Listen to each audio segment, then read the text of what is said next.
Hello everyone, आप सभी का फिर से स्वागत है। यह घटना चक्र इतिहास का डिस्कशन है और आज का टॉपिक है प्राचीन भारत में स्थापत्य कला। तो चलिए स्टार्ट करते हैं। देखिए, मध्य प्रदेश के छतरपुर जिले में स्थित खजुराहो में चंदेल राजाओं के द्वारा निर्मित मंदिर आज भी चंदेल स्थापत्य की उत्कृष्टता का बखान कर रहे हैं। ये मंदिर ग्रेनाइट और लाल बलुआ पत्थर के बने हैं। इन मंदिरों का निर्माण 950 से 1050 ईस्वी के बीच कराया गया था। यहाँ के मंदिरों में कंदरिया महादेव मंदिर सर्वोत्तम है। इस मंदिर का निर्माण संभवतः विदाधर 11वीं शताब्दी में करवाए थे। खजुराहो में 85 मंदिरों के निर्माण का उल्लेख मिलता है। यह मंदिर वैष्णव, शैव, शाक्त और जैन धर्म से संबंधित है।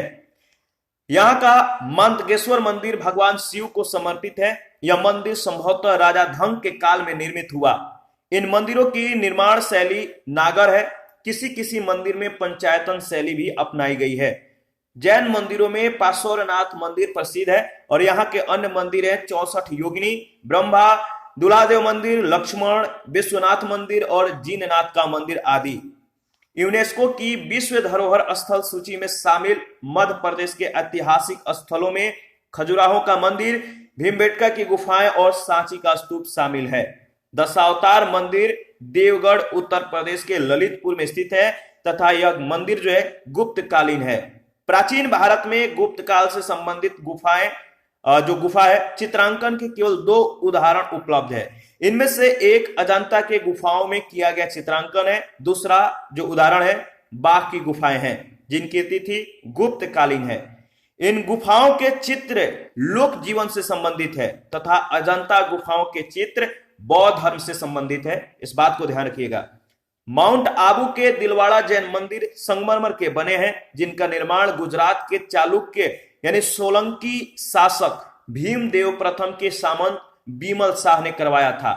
यह जैन मंदिर अपनी नक्काशी एवं सुंदर मीनाकारी के लिए प्रसिद्ध है। पालिताना का पवित्र जैन मंदिर गुजरात के भावनगर जिले की शत्रुंजय पहाड़ियों पर अवस्थित है। एलिफेंटा के प्रसिद्ध गुफा मंदिरों का निर्माण राष्ट्रकूट शासकों के द्वारा कराया गया था और यहां से कुल 7 गुफाएं मिली हैं, जिसमें से 5 गुफा मंदिर प्राप्त हुए हैं जिनमें हिंदू धर्म मुख्यतः शिव से संबंधित मूर्तियां हैं और साथ ही यहाँ 2 बौद्ध गुफाएं भी हैं और इन गुफाओं का निर्माण काल 5वीं से 6ठी शती ईस्वी माना जाता है। यहां से प्रसिद्ध त्रिमूर्ति शिव की प्रतिमा प्राप्त हुई है। एलोरा महाराष्ट्र के औरंगाबाद जिले में स्थित है। यह शैलकृत गुफा मंदिरों के लिए जग प्रसिद्ध है। यहाँ कुल 34 शैलकृत गुफाएं हैं। ये गुफाएं विभिन्न कालों में बनी हैं और इनमें गुफा संख्या 1 से 12 बौद्ध, 13 से 29 हिंदू और 30 से 34 जैनियों से संबंधित है जो थोड़े थोड़े अंतराल पर बनी हुई है। एलोरा का कैलाश मंदिर शैलकृत स्थापत्य का उदाहरण है। द्रविड़ शैली के इस विश्व प्रसिद्ध मंदिर का निर्माण राष्ट्रकूट शासक कृष्ण प्रथम ने करवाया था। याद रखिएगा। देखिए, पश्चिमी भारत में प्राचीनतम शैलकृत गुफाएं नासिक, एलोरा और अजंता में है। ये तीनों स्थल महाराष्ट्र में स्थित हैं। नासिक की बौद्ध गुफाएं सुविख्यात है। उन्हें पांडवलेनी कहा जाता है। राष्ट्रकूट शासकों के समय वैसे तो ब्राह्मण धर्म का महत्व था, किंतु ब्राह्मण धर्म की तुलना में जैन धर्म का अधिक प्रचार प्रसार था तथा इसे राजकीय संरक्षण भी प्राप्त था। राष्ट्रकूट शासक जो अमोघ वर्ष हैं, इनका गुरु जैनाचार्य जिनसेन थे जिसने आदि पुराण की रचना की। तो याद रखिएगा, राष्ट्रकूट शासक अमोघ वर्ष का गुरु जैनाचार्य जिनसेन थे जिसने आदि पुराण की रचना की। उस समय शासकों और सामंतों के साथ साथ सेनापति पदों पर भी अनेक जैन धर्मानुयायियों की नियुक्ति की जाती थी। ध्यान रखिएगा। अजंता की गुफाएं वकाटकों के अधीन राजसी संरक्षण और जागीरदारों के द्वारा निर्मित कराई गई थी। अजंता की गुफा संख्या 16 में उत्कीर्ण मरणासन राजकुमारी का चित्र जो है प्रशंसनीय है। इस चित्र की प्रशंसा करते हुए ग्रिफिथ, वर्गेस एवं फर्गुसन ने कहा, करुणा भाव और अपनी कथा को जो है स्पष्ट ढंग से कहने की दृष्टि से यह चित्रकला इतिहास में अनतिक्रमणीय है। गुफा संख्या 16 को वकाटक शासक हरिसेन के मंत्री वरादेव ने बौद्ध संघ को जो है दान में दिया था। ठीक है, और इनका समय 475 से 500 ईस्वी। अजंता के चित्र तकनीकी दृष्टि से जो है विश्व में प्रथम स्थान रखते हैं और इन गुफाओं में अनेक प्रकार के फूल पत्तियों, वृक्षों और पशु आकृतियों की सजावट तथा बुद्ध एवं बोधिसत्वों की प्रतिमाओं के चित्रण में जातक ग्रंथों से ली गई कहानियों का वर्णनात्मक दृश्य के रूप में प्रयोग हुआ है और ये चित्र अधिकतर जातक कथाओं को दर्शाते हैं। पुरी स्थित कोणार्क का विशाल सूर्यदेव का मंदिर नरसिंह देववर्मन प्रथम चोंडगंग ने बनवाया था। यह मंदिर 13वीं शताब्दी का है तथा यह अपनी विशिष्ट शैली के लिए जो है प्रसिद्ध है। इस मंदिर का आधार एक विशाल चबूतरा है और इसके चारों ओर पत्थर के तरासे हुए बाहर जो है मतलब कि 12 पहिए लगाए गए हैं और सूर्य के रथ का पूरा आभास देने के लिए चबूतरे के सामने जो सीढ़ियां हैं उनमें 7 अश्वों की स्वतंत्र मूर्तियां लगी है, मानो कि ये 7 अश्व रथ को खींच रहे हो। कोणार्क के सूर्य मंदिर को जो है काला पैगोडा कहा जाता है, ध्यान रखिएगा, ब्लैक पैगोडा कहा जाता है कोणार्क के सूर्य मंदिर को। यह प्रश्न बहुत बार पूछा जा चुका है। इसे यूनेस्को के द्वारा 1984 में विश्व धरोहर स्थल में जो है घोषित किया गया, यानी विश्व धरोहर स्थल सूची में इसे शामिल किया गया। लिंगराज मंदिर उड़ीसा के भुवनेश्वर में स्थित है। इस मंदिर की शैली नागर है। यह नागर शैली का सर्वोत्तम मंदिर है। लिंगराज मंदिर का सबसे आकर्षक भाग इसका शिखर है जिसकी ऊंचाई 180 फीट है। जगन्नाथ मंदिर उड़ीसा राज्य के पुरी जिले में स्थित है। यह मंदिर नागर शैली में बना है। मोढेरा का सूर्य मंदिर गुजरात में स्थित है। इसका निर्माण 11वीं शताब्दी के पूर्वार्ध में सोलंकी वंश के राजा भीमदेव प्रथम के द्वारा कराया गया था। अंकोर वाट मंदिर जो है अंकोर वाट मंदिर समूह का निर्माण कंपुचिया वर्तमान कंबोडिया के शासक सूर्यवर्मन सेकंड के द्वारा 12वीं शताब्दी के प्रारंभ में अपनी राजधानी यशोधरपुर यानी वर्तमान अंगकोर में कराया गया था। विष्णु को समर्पित द्रविड़ शैली का यह मंदिर विश्व का सबसे बड़ा हिंदू मंदिर समूह है। बोरोबुदुर का प्रख्यात स्तूप इंडोनेशिया के जावा द्वीप पर स्थित है। यह यूनेस्को के द्वारा मान्यता प्राप्त एक विश्व विरासत स्थल है, वर्ल्ड हेरिटेज साइट है। पांड्यों के राजकाल में द्रविड़ शैलियों में जो द्रविड़ शैली है इसमें मंदिरों का निर्माण हुआ। तो याद रखिएगा, पांड्यों के राजकाल में द्रविड़ शैली में मंदिरों का निर्माण हुआ और इस काल में मंदिर छोटे होते थे किंतु उनके प्रांगण के चारों ओर अनेक प्राचीर बनाए जाते थे।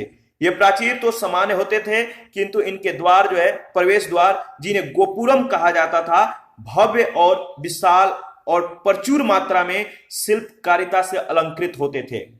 मामल शैली, इसका जो समय है ध्यान रखिएगा 640 से 674 ईस्वी है। मामल शैली का विकास नरसिंह वर्मन प्रथम महामल के काल में हुआ। इसके अंतर्गत 2 प्रकार के स्मारक बने, मंडप तथा एक कास्मक मंदिर जिन्हें रथ कहा गया है। पल्लव काल की राशि शैली जिसका प्रारंभ नरसिंह वर्मन द्वितीय राशि ने किया था, इसके 3 मंदिर महाबलीपुरम से प्राप्त होते हैं। सूर्य मंदिर, तटीय शिव मंदिर है, ईश्वर मंदिर तथा मुकुंद मंदिर। सूर्य मंदिर इस शैली का प्रथम उदाहरण है। महाबलीपुरम में रथ मंदिरों का निर्माण पल्लव शासकों के द्वारा कराया गया था। यह मंदिर एकाश्म पत्थर से निर्मित है। पल्लव कालीन मामल शैली में बने रथों या एकाश्म मंदिरों में धर्मराज रथ सबसे बड़ा एवं द्रौपदी रथ सबसे छोटा है। इसमें किसी प्रकार का अलंकरण नहीं मिलता तथा यह सिंह और हाथी जैसे पशुओं के आधार पर टिका हुआ है।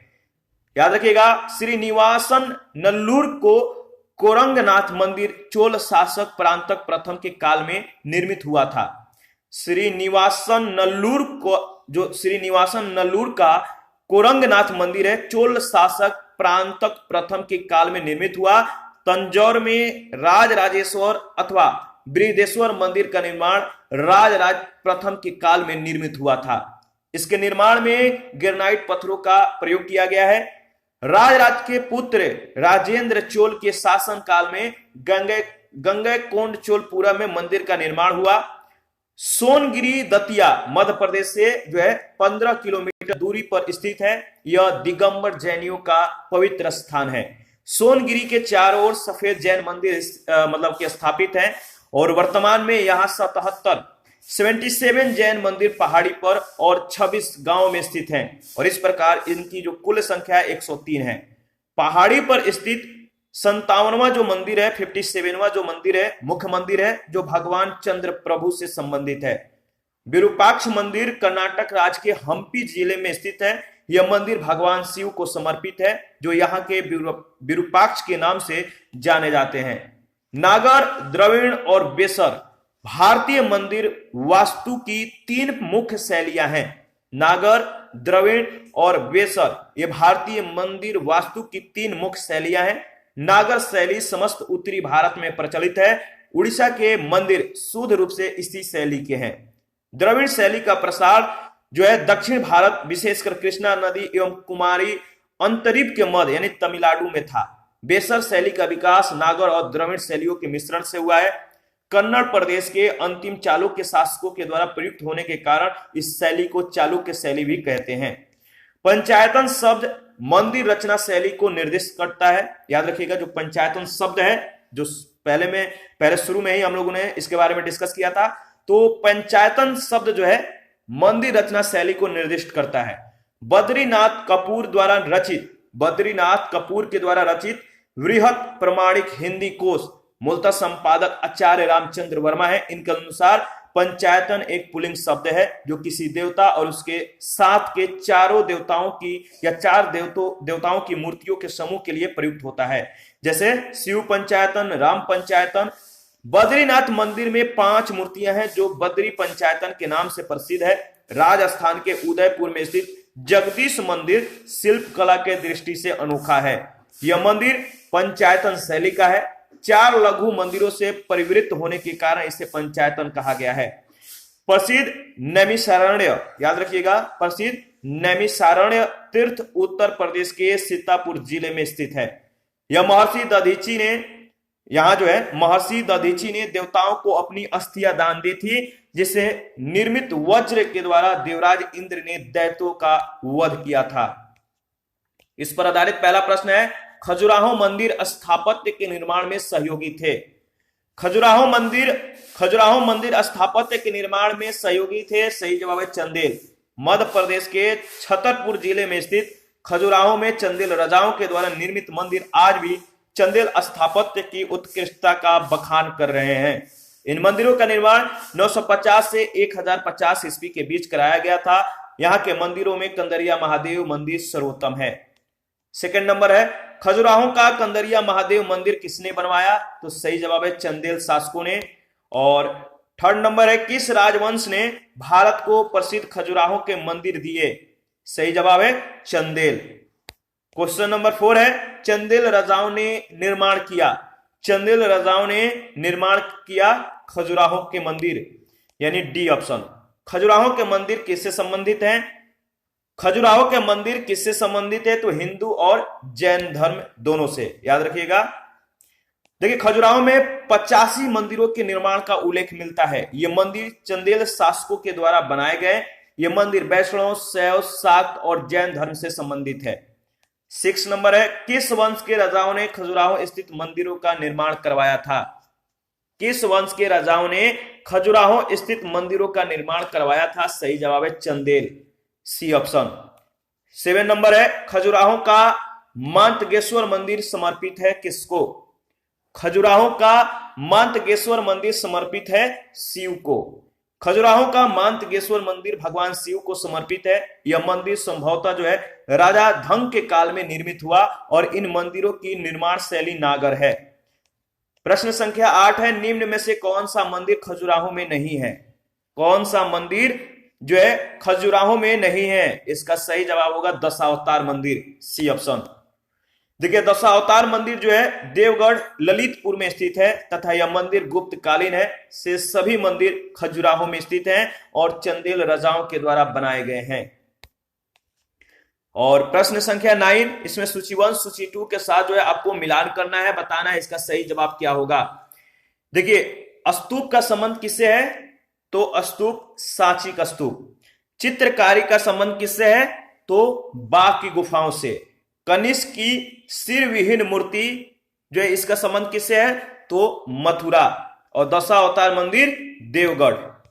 आगे बढ़ते हैं, नेक्स्ट है, यहां पर आप देख सकते हैं, इसको रिवीजन कर सकते हैं। स्तूप, सांची, चित्रकारी, बाघ, कनिष्क की सिर विहीन मूर्ति है मथुरा, और दशावतार मंदिर का संबंध देवगढ़ से है। प्रश्न संख्या 10, निम्नलिखित में से कौन सा विश्व धरोहर स्थल यानी वर्ल्ड हेरिटेज साइट नहीं है? बताइए, 4 ऑप्शन है, इनमें से बताना है कि कौन जो है वर्ल्ड हेरिटेज साइट नहीं है। वह है मांडू का महल, डी ऑप्शन। यूनेस्को की विश्व धरोहर स्थल सूची में शामिल मध्य प्रदेश के ऐतिहासिक स्थलों में खजुराहो के मंदिर, भीमबेटका की गुफाएं और सांची का स्तूप शामिल है। मांडू का महल जो है इस सूची में सम्मिलित नहीं किया गया है। 11 नंबर है, मंदिर स्थापत्य के बारे में कौन से कथन सत्य हैं? मंदिर स्थापत्य के बारे में 4 कथन है, आपको बताने हैं कि कौन सा कथन सत्य है। पहला कथन है, स्वतंत्र आधार के मंदिरों का उद्भव गुप्त काल में माना जाता है, यानी चूना पत्थर के मंदिरों का उद्भव गुप्त काल में माना जाता है। क्या यह सही है? तो यह बिल्कुल सही है। दूसरा है जो है लाड़खा, जो कि एक प्रारंभिक मंदिर है, बादामी के चालुक्यों से संबंध है, यह भी सही है। और खजुराहो के मंदिरों में मंदिर के समस्त खंड आंतरिक और बाह्य रूप से जुड़े हुए हैं, यह भी सही है। इसमें जो चौथा कथन है कि कांची के कैलाशनाथ मंदिर द्रविड़ शैली का सबसे प्रारंभिक स्वतंत्र आधार का मंदिर है, यह सही नहीं है। तो डी ऑप्शन आपका बिल्कुल सही होगा, ध्यान रखिएगा। और इसके बारे में देख लेते हैं। स्वतंत्र आधार के मंदिरों का उद्भव गुप्त काल में माना जाता है। लाड़खा, जो कि एक प्रारंभिक मंदिर है, बादामी के चालुक्यों से संबंधित है। खजुराहो के मंदिरों में समस्त खंड आंतरिक और बाह्य रूप से जुड़े हैं। कांची का कैलाशनाथ मंदिर पल्लव कालीन स्थापत्य है। यह मंदिर राजसी शैली के चरमोत्कर्ष को व्यक्त करता है। इसमें द्रविड़ शैली के समस्त लक्षण विद्यमान हैं, परंतु यह द्रविड़ शैली का सबसे प्रारंभिक स्वतंत्र आधार का मंदिर नहीं है। इसका निर्माण नरसिंह वर्मन सेकेंड के समय प्रारंभ हुआ तथा इसके उत्तराधिकारी महेंद्र वर्मन सेकेंड के समय रचना पूर्ण हुई। 12 नंबर है, निम्नलिखित में से किसका शिखर द्रविड़ शैली में बना हुआ है? किसका शिखर द्रविड़ शैली में बना हुआ है? तो ग्वालियर का तेली मंदिर, याद रखिएगा। ग्वालियर के तेली मंदिर का शिखर जो है द्रविड़ शैली में बना है, जबकि नक्काशियां एवं मूर्तियां उत्तर भारतीय शैली में बनी हैं। इसकी वास्तु शैली में हिंदू और बौद्ध वास्तुकला जो है इसका मिश्रित है। तो इसकी वास्तु शैली में हिंदू और बौद्ध वास्तुकला का मिश्रण है, ध्यान रखिएगा। 13 नंबर है, निम्नलिखित में से किस केंद्र में 100 से अधिक बौद्ध गुफाएं हैं?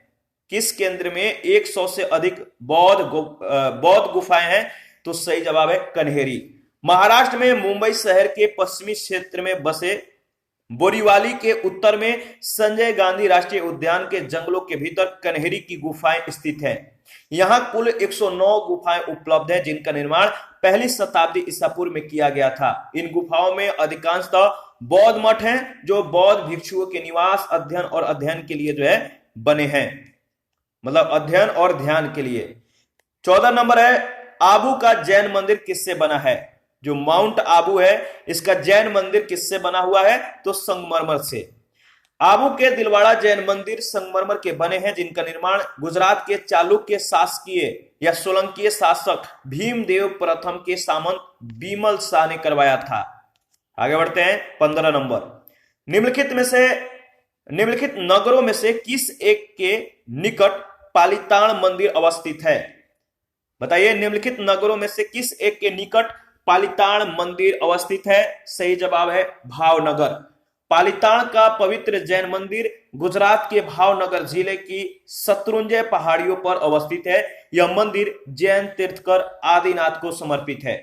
16 नंबर है, एलिफेंटा की गुफाएं मुख्यतः निम्न धर्म के मातावलंबियों के उपयोग के लिए काटकर बनाई गई थी। एलिफेंटा की गुफाएं मुख्यतः निम्न धर्म के मातावलंबियों के उपयोग के लिए काटकर बनाई गई थी। इसका सही जवाब होगा शैव धर्म, सी ऑप्शन। देखिए, एलिफेंटा के प्रसिद्ध गुफा मंदिरों का निर्माण राष्ट्रकूट शासकों के द्वारा कराया गया था। यहां से 7 गुफा मंदिर प्राप्त हुए हैं, जिनमें हिंदू धर्म से संबंधित मूर्तियां हैं। साथ ही यहां 2 बौद्ध गुफाएं भी हैं। इन गुफाओं का निर्माण काल 5वीं से 6वीं शताब्दी ईस्वी जो है माना जाता है, और यहां से प्रसिद्ध त्रिमूर्ति शिव की प्रतिमा प्राप्त हुई है। एलिफेंटा के प्राचीन स्मारक हैं। बताइए, नीचे दिए गए कूट से सही उत्तर का चयन कीजिए। इसका सही जवाब होगा डी ऑप्शन, ठीक है, बौद्ध और शैव। और 18 नंबर है, एलिफेंटा के प्रसिद्ध शैल को काटकर बनाए गए मंदिरों का श्रेय किसको दिया जाता है? एलिफेंटा के प्रसिद्ध शैल को काटकर बनाए गए मंदिरों का श्रेय दिया जाता है राष्ट्रकूटों को, यानी सही जवाब है डी ऑप्शन, राष्ट्रकूटों। और 19 नंबर है, निम्नलिखित में से कौन सी गुफा त्रिमूर्ति के लिए विख्यात है? तो सही जवाब है एलिफेंटा, सी ऑप्शन। प्रश्न संख्या 20 है, प्राचीन भारत में गुप्त काल से संबंधित गुफा चित्रांकन के केवल 2 उदाहरण उपलब्ध हैं और इनमें से एक अजंता की गुफाओं में किया गया चित्रांकन है। गुप्त काल के चित्रांकन का दूसरा अवशिष्ट किस स्थान पर उपलब्ध है? ध्यान दीजिएगा, प्राचीन भारत में गुप्त काल से संबंधित गुफा चित्रांकन के केवल 2 उदाहरण उपलब्ध हैं। इनमें से एक अजंता की गुफाओं में किया गया चित्रांकन है। गुप्त काल के चित्रांकन का दूसरा अवशिष्ट किस स्थान पर उपलब्ध है? सही जवाब है बा गुफाएं। देखिए, गुप्त काल में जो गुफा चित्रांकन है, इसका दूसरा उदाहरण बा की गुफाएं हैं, जिनकी तिथि गुप्त कालीन है। इन गुफाओं के चित्र लोक जीवन से संबंधित है तथा अजंता गुफाओं के चित्र बौद्ध धर्म से संबंधित है। जबकि लोमस ऋषि गुफा मौर्यकालीन है, जो कि बराबर के पहाड़ियों में स्थित है, जो बिहार के जहानाबाद जिले में है। नासिक गुफाएं सातवाहन काल की है। 21 नंबर है, पश्चिमी भारत में प्राचीनतम शैलकृत गुफाएं कहां हैं? पश्चिमी भारत में प्राचीनतम शैलकृत गुफाएं कहां हैं? तो नासिक, एलोरा और अजंता। ध्यान रखिएगा, पश्चिमी भारत में प्राचीनतम शैलकृत गुफाएं नासिक, एलोरा और अजंता में हैं। ये तीनों स्थल महाराष्ट्र में स्थित है। एलोरा में कुल 34 शैलकृत गुफाएं हैं। ये हिंदू, जैन और बौद्ध तीनों धर्मों से संबंधित है। नासिक की बौद्ध गुफाएं सुविख्यात है, उन्हें पांडव लेनी कहा जाता है। अजंता गुफाओं का प्राकृतिक दृश्य बहुत ही शांत एवं मनोहारी है। 22 नंबर है, निम्न स्थानों में से बौद्ध गुफा मंदिर के लिए कौन सा प्रसिद्ध है? निम्न स्थानों में से बौद्ध गुफा मंदिरों के लिए कौन सा प्रसिद्ध है? सही जवाब है अजंता, सी ऑप्शन। देखिए, बौद्ध गुफा मंदिरों के लिए अजंता प्रसिद्ध है, जबकि एलिफेंटा अपने शैव मंदिरों के लिए, यानी शिव मंदिरों के लिए, खजुराहो शैव, वैष्णव और जैन मंदिरों के लिए और नालंदा बौद्ध शिक्षा केंद्र के लिए प्रसिद्ध है। ध्यान रखिएगा। 23 नंबर है, एलोरा गुफाओं का निर्माण किसने कराया था? एलोरा गुफाओं का निर्माण किसने कराया था? सही जवाब है राष्ट्रकूटों ने, यानी सी ऑप्शन। राष्ट्रकूट शासक उत्साही निर्माता थे। याद रखिएगा, राष्ट्रकूट जो शासक थे उत्साही निर्माता थे। उन्होंने महाराष्ट्र के औरंगाबाद जिले में स्थित एलोरा गुफाओं का निर्माण करवाया। ये गुफाएं अपने शैलकृत स्थापत्य के लिए प्रसिद्ध हैं, विश्व प्रसिद्ध हैं। 1983 में यूनेस्को के द्वारा इसे विश्व धरोहर स्मारक घोषित किया गया। 24 नंबर है, भारतीय शिला वस्तु के इतिहास के संदर्भ में निम्नलिखित कथनों पर विचार कीजिए। पहला है, बादामी की गुफाएं भारत की प्राचीनतम अवशिष्ट शैलकृत गुफाएं हैं। दूसरा है, बराबर की शैलकृत गुफाएं सम्राट चंद्रगुप्त मौर्य के द्वारा मूलतः आजीविकों के लिए जो है बनाई गई थी। तीसरा है, एलोरा में गुफाएं विभिन्न धर्मों के लिए बनाई गई थी। इसका सही जवाब क्या होगा, आप बताइए। इन तीनों में से जो सही कथन है आपको बताना है। इसका सही जवाब होगा, देखिए, केवल तीसरा कथन जो है सत्य है, सी ऑप्शन।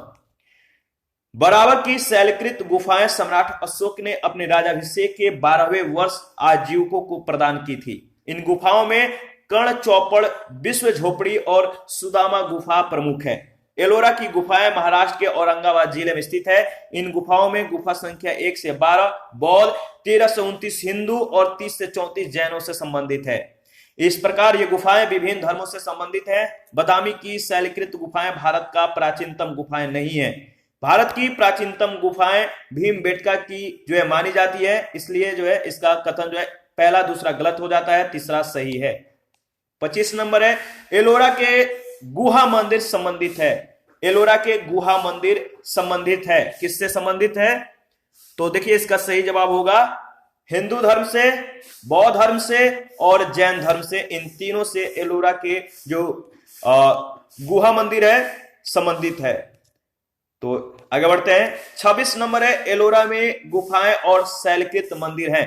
किनसे संबंधित हैं? तो एलोरा में गुफाएं और शैलकृत मंदिर जो है हिंदू, बौद्ध और जैनों से संबंधित हैं। 27 नंबर है, बौद्ध, हिंदू, जैन शैलकृत गुफाएं जो है एक साथ विद्यमान है। कहां पर? बौद्ध, हिंदू और जैन शैलकृत गुफाएं जो है एक साथ विद्यमान है एलोरा में। C option. 28 नंबर है, निम्नलिखित में से कौन सा एक शैलकृत स्थापत्य का उदाहरण है? निम्नलिखित में से कौन एक शैलकृत स्थापत्य का उदाहरण है? कैलाश मंदिर एलोरा। C option. देखिए, एलोरा का कैलाश मंदिर शैलकृत स्थापत्य का आश्चर्य माना जाता है। द्रविड़ शैली के इस विश्व प्रसिद्ध मंदिर का निर्माण राष्ट्रकूट शासक कृष्ण प्रथम ने करवाया था। 29 नंबर है, निम्नलिखित मंदिरों में से किसे शैलकृत स्थापत्य का आश्चर्य माना जाता है?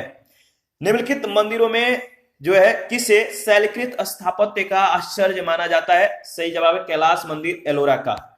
जो एलोरा का कैलाश मंदिर है शैलकृत स्थापत्य का आश्चर्य माना जाता है। आगे बढ़ते हैं।